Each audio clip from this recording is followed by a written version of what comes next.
দাদিমা ট্রেনে করে বাড়ি ফিরছিলেন। তার হাতে ছিল একটি ডিম।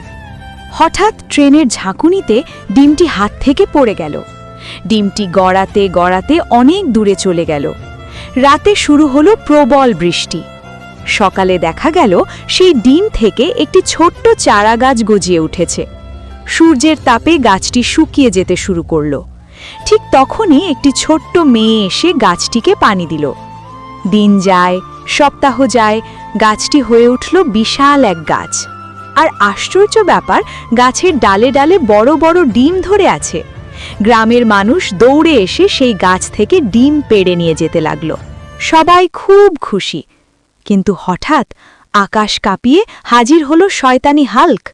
সে একে একে সব ডিম খেয়ে ফেলল। গ্রামের মানুষ রেগে আগুন। তারা সঙ্গে সঙ্গে পুলিশকে ফোন করল। পুলিশ এসে শয়তানি হাল্ককে